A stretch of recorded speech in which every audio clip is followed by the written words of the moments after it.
Bem, ouvintes internautas, nós vamos falar agora sobre segurança da Polícia Civil na comarca de Rebouças. Aqui ao meu lado está o Dr. Eduardo Madi, delegado de polícia, já há mais de 10 anos aqui na comarca de Rebouças, uma pessoa muito benquista na comunidade rebouçense também de Rio Azul, e que agora está nos deixando, né, doutor? Está aí já ingressando com o seu pedido de licença, porque depois, na sequência, já vem aí a sua aposentadoria, é isso, né, doutor? Isso, eu já tenho ali, em outubro eu faço 30 anos, né? 30 anos de serviço, eu tenho quase 24 anos que eu sou delegado de polícia, mas eu fui oficial do Exército também, sou primeiro tenente do Exército, né? Primeiro tenente da reserva.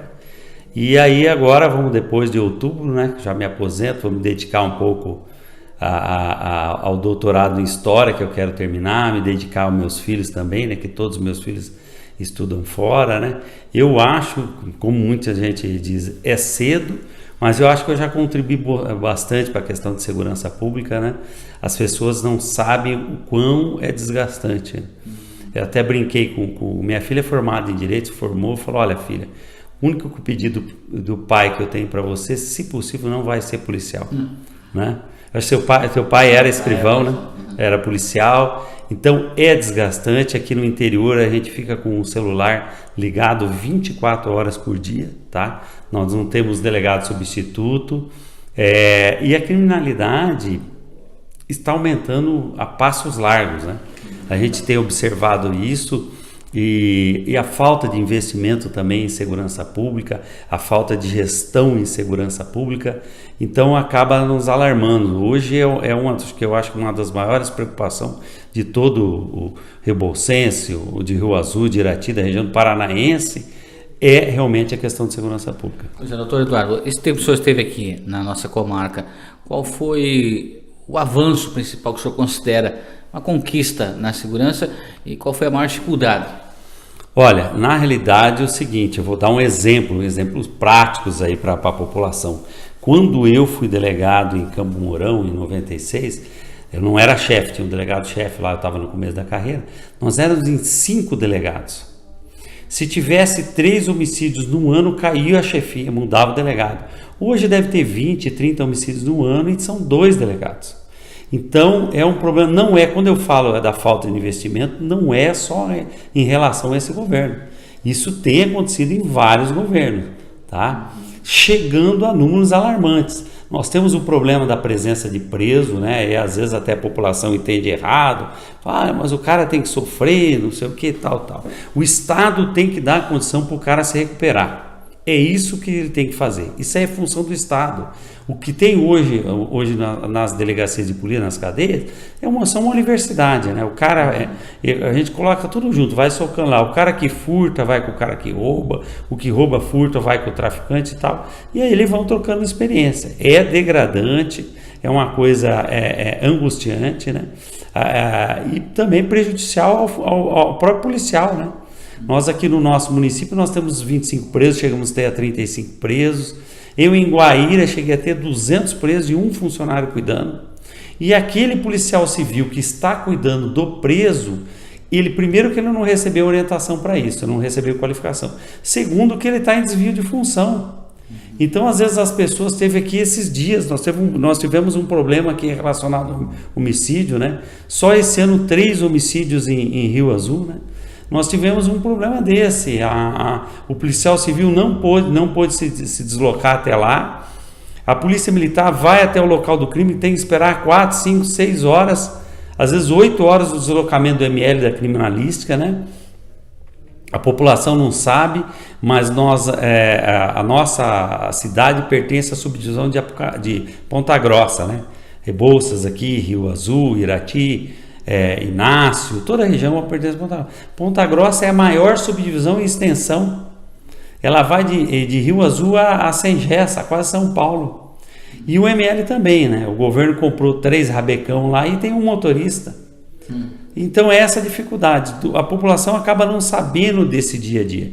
Então, na realidade, a Polícia Civil está capengando. A Polícia Militar também. Nós trabalhamos de acordo com o meio que nós temos.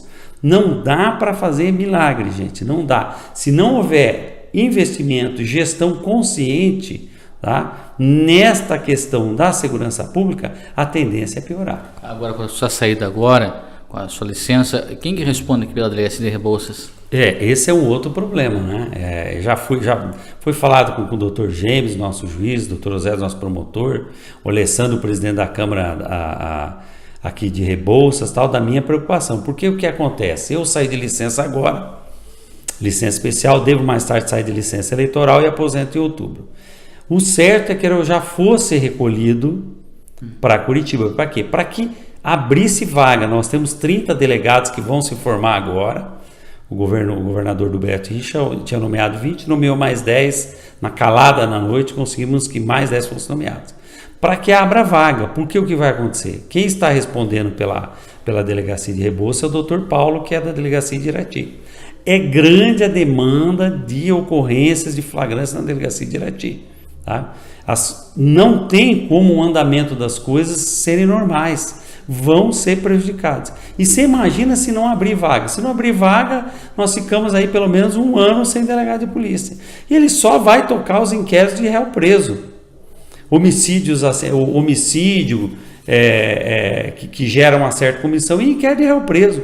O resto vai ficar parado. Isso vocês tenham certeza absoluta.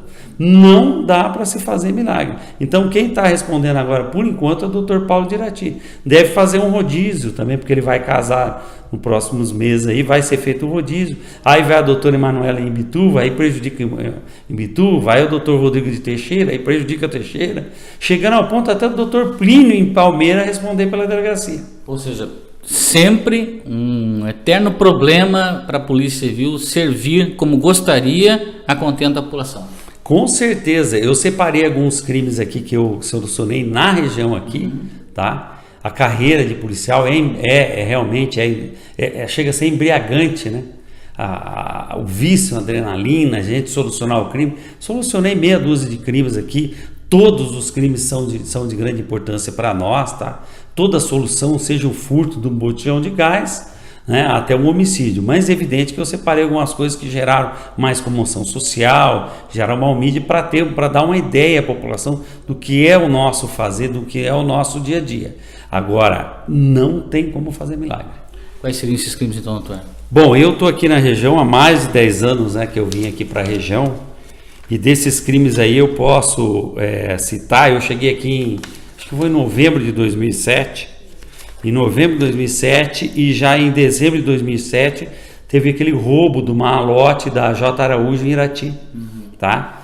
Eu fui a pessoa que solucionou aquele crime. Eu prendi uma mulher e prendi mais 3 pessoas, tá? Inclusive agora eu estou sendo injuriado por essa mulher estar aproveitando que eu sou pré-candidato e está falando mal de mim. Mas a polícia é assim, eu não tenho medo que vagabundo, criminosos ou pessoas que falam mal de mim falem mal. Isso é normal. Polícia é isso mesmo. Nós não temos medo de apanhar e também não temos medo de bater. Então, nesse crime aí do J. Araújo, essas 3 pessoas, e eu deixo de citar nomes para preservar a família, sabe? Seja a família da vítima ou até a família do criminoso, porque a família do criminoso muitas das vezes não tem nada a ver com a pessoa, né? Às vezes é uma mãe, né? Às vezes é um pai lá, um avô, uma avó. Nesse crime do J. Araújo, da malada J. Araújo, as 3 pessoas foram condenadas a mais de 20 anos de prisão. Esse foi um trabalho exclusivo da Polícia Civil, né? Tinha um investigador no UROL, trabalhava comigo lá em Irati também. Nós tínhamos equipe e através desse trabalho de investigação nós conseguimos solucionar. Já em 2008 teve a morte de uma adolescente lá no morro, lá, da floresta lá, onde aí eu descrevo a importância da presença do delegado de polícia, mas o delegado de polícia não é super-homem, ele não consegue estar em todo local de crime, etc. Naquela morte, no primeiro momento, havia-se uma suspeita de suicídio. Aí cheguei até o local junto com o Edson, hoje ele continua como sendo o diretor do Instituto de Criminalística de Ponta Grossa, sofrendo também, a criminalística está sucateada, é um perito para 100 municípios. Como é que você vai fazer? Às vezes pega uma bronca, que nem aquela bronca lá do roubo, a tentativa de roubo ao Caixa Forte ali em Palmeira, que tinha helicóptero, parecia coisa de cinema e tal. Aí às vezes tem um homicídio lá em Sengés, aí um homicídio em Rio Azul. Não tem como eles fazerem, né? Nós tivemos um homicídio aqui em Rio Azul que a perícia não conseguiu chegar. Inclusive nós estamos tentando superar, o Dr. Paulo tentando superar isso aí num levantamento indireto. É importante a participação da perícia, né? E nesse caso lá dessa adolescente, chegamos ao local e verificamos que ela não era, que foi um tiro, disparo da esquerda para a direita, e ela não era canhota, né? Não era sinistra. E eu prendi o namorado em flagrante. Estava até dando entrevista, porque olha, a guria cometeu suicídio e tal. Prendi o cara e ele foi condenado, a população deve lembrar disso. Ele foi condenado a mais 15 anos de prisão. Se a pessoa é condenada ou não e a pena que dá, não é um problema da polícia. Na polícia é para tentar descobrir quem praticou o crime, tá? Se o crime aconteceu e quem praticou. O problema de punição, mais tarde com o Ministério Público, que é o titular da ação penal, que acusa, e com o juiz. Isso não é um problema nosso, né? A satisfação nossa está de apontar para a sociedade os supostos autores, né? Depois disso nós tivemos, muita gente não sabe disso, a maior apreensão de maconha da região da história de Irati, Rebouças e Rio Azul, toda aqui, dentro da cidade, excluindo a BR, né? Que tem esse excelente trabalho feito pela PRF, a Polícia Rodoviária Federal, com apreensões semanais aí de drogas, às vezes grande quantidade, mas dentro da cidade, foi aqui numa chácara aqui em Rebouças, 244 quilos de maconha. Foram, se não me engano, 2 veículos, uma moto, um adolescente, mais uns 4 adultos foram presos aí. Foi um trabalho meu, exclusivo da Polícia Civil também. Fora isso, nós tivemos aí em Irati, pouca gente sabe disso. Eu participei de uma operação ainda quando era Dr. Eliette ali, e eu prendi um apontador do PCC em Irati. Isso foi pouco divulgado, fez parte de uma operação. O que acontece? O Paraná, quando eu entrei na polícia, ele era passagem de crime. Então aqui se passava munição, se passava droga e ia para São Paulo, os grandes centros. São Paulo, Rio, Minas Gerais, né? Ia para lá, onde tinha mais dinheiro. Hoje não. A organização criminosa está instalada no nosso Paraná.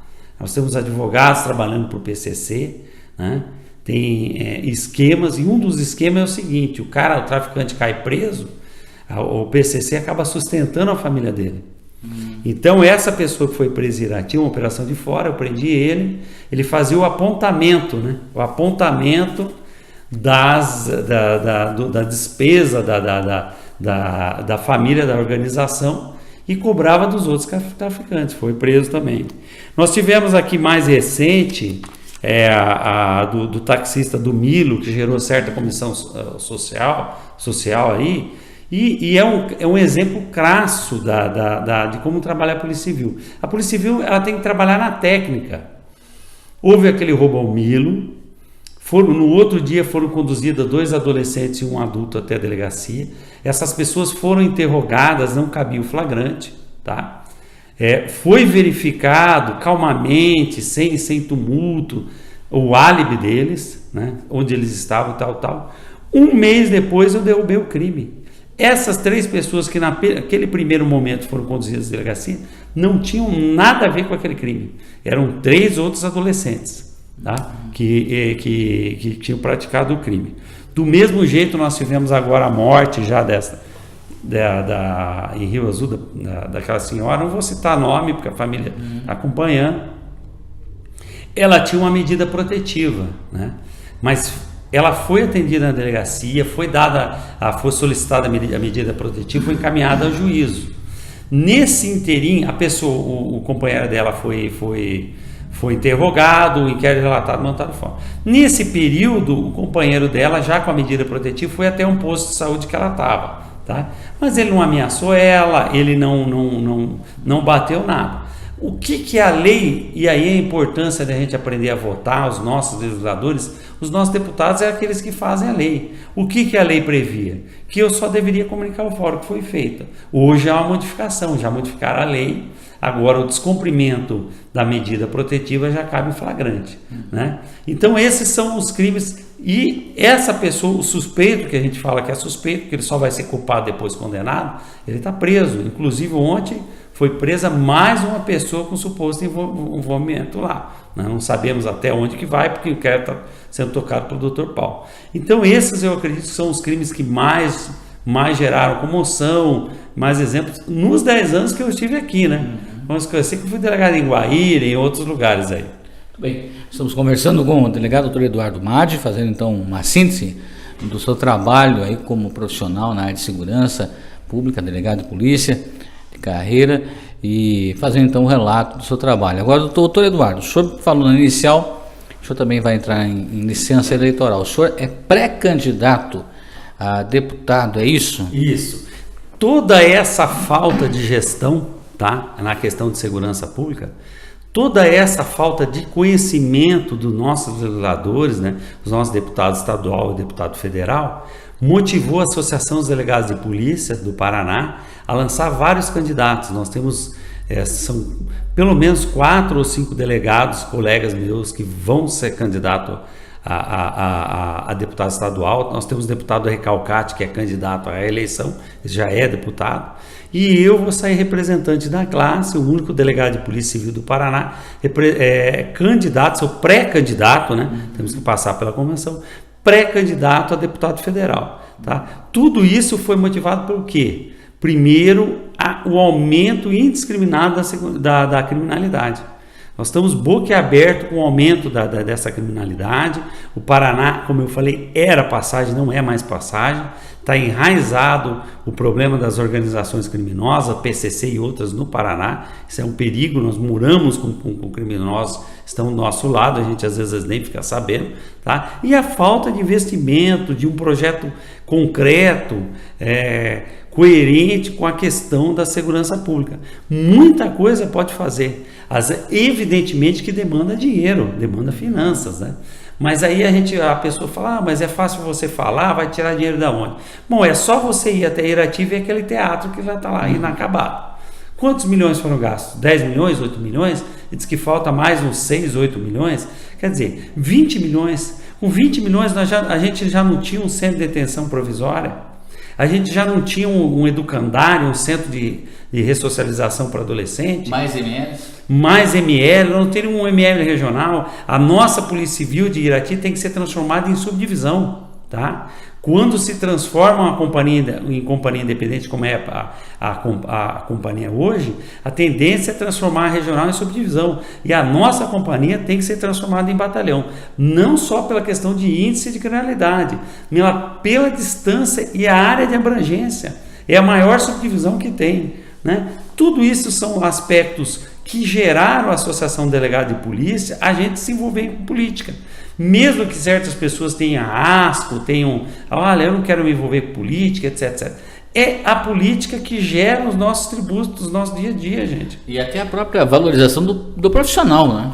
Também está aí. Olha, o que nós temos de revolta na base, que está sendo desviada, cuidando de preso. Eu vou contar uma coisa para você não vai acreditar. Eu fui delegado em Guaíra e nós fazíamos uma reunião de fronteira junto com a polícia paraguaia. O brasileiro ele acha que o Paraguai é tudo atrasado, o Paraguai e tal. O Paraguai tem uma legislação ambiental muito boa, cópia da legislação argentina, alguma coisa e tal, muito boa. Como é que eu explicava para o policial paraguaio, da Polícia Nacional, né? Como é que a Polícia Civil usava uma frequência de rádio e a PM outra? Não, ele não entendia, realmente não entendia. Então tem que acabar com isso aí. O final de toda essa discussão é a unificação. Nós precisamos de uma polícia forte, unificada, tá? Ela tem que ter a direção do delegado de polícia, porque a pessoa tem que ser formada em direito, tem que saber o que acontece no dia a dia, saber discernir um crime, um fato, um ato do outro. Mas unificar a polícia. Nós temos excelentes policiais militares que têm vamos dizer assim, a tendência para investigar, né? O dom para investigar. Investigar é um dom. Nós temos o Toledo aqui, que é, sabe, um policial militar aí que tem aí, o dom de investigar. Nós temos policiais civis que têm o dom da prevenção. Eu não estou desvalorizando o trabalho da polícia militar, ao contrário. Estudos comprovados, a polícia mais eficaz, a que está mais resultado na segurança pública, é a prevenção. Isso é lógico, tem que se valorizar muito o policial militar. Chega o vagabundo, ele vem aqui, vai em Rebouças, encontra uma viatura normal, encontra a viatura da Rotan, encontra um bloqueio, o cara vai embora. Gente, precisa ser inteligente para ver isso daí, isso acontecer. É a prevenção. Para isso tem que ter investimento, né? Sem investimento não tem o que fazer. E é isso, todos esses pontos que o senhor elencou aqui, o senhor pretende defender então, seja nessa sua pré-candidatura e se tiver sucesso lá para frente? Com certeza, nós temos que ter pessoas especialistas, pessoas que conhecem da questão de segurança pública, porque eu nunca vi tanta porcaria sair da Assembleia, seja estadual, federal, tal. Porque o que acontece? Hoje se tem leis pontuais. Mataram um alfaiate lá e faz uma lei para o alfaiate. Aí mataram a manicure, faz uma lei para a manicure. Tá. Não é assim que se faz, gente. Vou dar um exemplo, quero que você entenda. Hoje, o tempo máximo, é questionado, mas o tempo máximo de internamento do adolescente é 3 anos. Tá? Esses adolescentes que roubaram o Milo não foram internados até agora. Por quê? Porque não tem vaga. Se você aumentar o tempo de 3 para 6, vai ter menos vaga ainda. Você entendeu? Aquele que está lá 3 anos e não foi recuperado vai ficar 6 e vai ocupar a vaga do outro. Então é uma questão de investimento. Se não tiver onde colocar, não adianta você alterar a lei. Eu falei isso na rádio uma vez brincando, o cara falou: quanto tempo que o senhor acha que tem que o adolescente ficar? Eu falei: 30 anos. Ele falou: não, você é louco. Eu falei: louco é você de perguntar. Se com 3 anos não tem onde pôr, e com 6, e com 9, e com 12... Então, simplesmente eles fazem isso. Daqui a pouco começa aquela campanha para a redução da maioridade penal. Gente, vamos colocar um adolescente de 17 anos, 16 anos, dentro de uma delegacia junto com outro criminoso. Não tem como isolar. Ele vai ter mais uma escola. É isso que essas pessoas não têm. Eu não sou contra alterar as leis. A pessoa tem que saber, entender o que eu estou falando. Eu sou a favor de dar meios. Você tem que fazer a previsão orçamentária, você tem que revisar o sistema e não fazer essa gambiarra. A polícia hoje é tratada como gambiarra, tudo gambiarra. Gambiarra é viatura, gambiarra preso em delegacia. É o olhar do nosso legislador hoje com relação à polícia. Bem, eu conversei com o delegado de Polícia Civil, o doutor Eduardo Madi, que ao longo de mais de 10 anos trabalhou à frente da Delegacia de Polícia da nossa comarca, atendendo Rebouças, atendendo Rio Azul, e também fez aqui um breve relato do seu trabalho ao longo desse período, destacando algumas das principais ações. Sabemos que tem muitos outros trabalhos exemplares que o doutor Eduardo deixa aqui como exemplar policial civil, né, do estado do Paraná. Esteja à vontade, alguma consideração final. Cleiton, em primeiro lugar, quero agradecer você, agradecer a mídia, né? E você sempre foi um elo de ligação para a sociedade. Nós somos funcionários pagos pelos impostos, pelas taxas que vocês pagam, tá? Temos que dar satisfação dentro da medida do possível, dos meios que nós possuímos. Eu quero agradecer de sobremaneira a população de Rebouças, Rio Azul, Irati, Inácio, toda aqui, em Bituva, trabalhei em Bituva, até Palmeiras já respondi, Teixeira, que abrigou a minha família. Minha esposa tem uma farmácia hoje em Irati, meus filhos estão todos voando fora, estudando fora. Nós pretendemos ficar na região mesmo aposentado. Então eu agradeço sobremaneira a maneira como eu fui recebido, o apoio que eu recebi da população, né, com a consideração pelo trabalho que eu fiz. Muito obrigado.